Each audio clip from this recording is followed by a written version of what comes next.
ശബരിമലയിൽ നട ഇന്ന് തുറക്കും. നട തുറക്കുന്നതിന് മുൻപേ തന്നെ തിരക്കിട്ട ബുക്കിംഗ് ആണ്. നവംബർ 29 വരെയുള്ള വെർച്വൽ ക്യൂ ബുക്കിംഗ് പൂർത്തിയായിരിക്കുന്നു. വെർച്വൽ ക്യൂ ബുക്ക് ചെയ്തവർക്ക് ക്യാൻസൽ ചെയ്യാനുള്ള അവസരമുണ്ട്. അങ്ങനെ ക്യാൻസൽ ചെയ്താൽ അത് സ്പോട്ട് ബുക്കിങ്ങിന് മറ്റൊരാൾ കൂടി അവസരം കിട്ടുന്ന സാഹചര്യമായിരിക്കും. പ്രശാന്ത് കൃഷ്ണ വിവരങ്ങളുണ്ട്. പ്രശാന്ത്, അപ്പോൾ വെർച്വൽ ക്യൂ ബുക്കിംഗ് അങ്ങനെ തകൃതിയായി മുന്നോട്ട് പോകുന്നു. സ്പോട്ട് ബുക്കിങ്ങിന് ഇനി ഒഴിവുകൾ കിട്ടുമോ?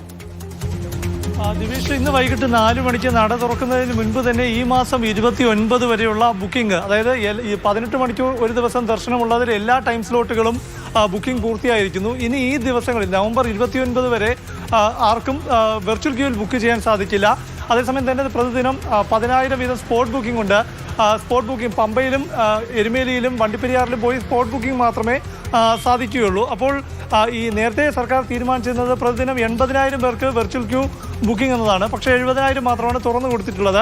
ഇനി 10,000 പേർ കൂടി വെർച്വൽ ക്യൂ ബുക്കിങ്ങിന് ഈ ദിവസങ്ങളിൽ ദേവസ്വം ബോർഡ് തുറന്നു കൊടുക്കുമോ എന്ന കാര്യത്തിൽ വ്യക്തത വരുത്തേണ്ടത് തിരുവിതാംകൂർ ദേവസ്വം ബോർഡ് തന്നെയാണ്. ഒരു കാര്യം ഉള്ളത്, നമ്മൾ 29 തീയതി വരെ ബുക്ക് ചെയ്തവർ അവർ യാത്ര ഒഴിവാക്കുകയാണെങ്കിൽ അവർ ക്യാൻസൽ ചെയ്താൽ മറ്റൊരാൾക്ക് ആ സ്ലോട്ട് സ്പോട്ട് ബുക്കിംഗ് ആയി ഉപയോഗിക്കാൻ സാധിക്കുമെന്നതാണ്.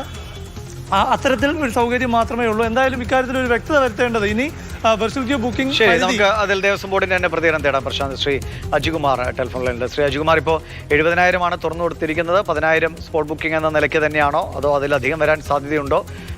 എങ്ങനെയാണ് ഇപ്പോഴത്തെ ബുക്കിംഗ് തിരക്കിനെ കാണുന്നത്? നിലവിൽ വെർച്വൽ ക്യൂ ബുക്കിങ്ങിലൂടെ 70,000 ഭക്തർക്കാണ് ദർശന സൗകര്യം ക്രമീകരിച്ചിട്ടുള്ളത്.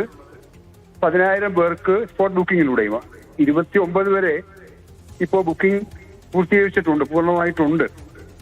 എന്നാൽ ഭക്തജനങ്ങളുടെ തിരക്ക് ക്രമാതീതമായി വരുന്ന സാഹചര്യം ഉണ്ടായാൽ കൂടി ആലോചിക്കും. ഈ വെർച്വൽ ക്യൂവിന്റെ എണ്ണം വർദ്ധിപ്പിക്കുന്നതിന് ബന്ധപ്പെട്ട കാര്യങ്ങൾ ഞങ്ങൾ കൂടി ആലോചിക്കും. കാരണം നേരത്തെ തന്നെ പ്രഖ്യാപിച്ചിട്ടുണ്ട്, വ്രതാനുഷ്ഠാനങ്ങളോടെ സന്നിധാനത്തേക്ക് വരുന്ന ഒരു അയ്യപ്പ ഭക്തരെയും ദർശനം നൽകാതെ മടങ്ങിപ്പോകുന്ന ഒരു സാഹചര്യം ഉണ്ടാകാൻ പാടില്ല എന്നുള്ളതാണ് പൊതുവായ നിലപാട്. അതുകൊണ്ട് തന്നെ അത്തരം കാര്യങ്ങൾ കൂടിയാലോചനയിലൂടെ ഞങ്ങൾ തീരുമാനമെടുക്കും എന്നുള്ളതാണ് പറയാനുള്ളത്.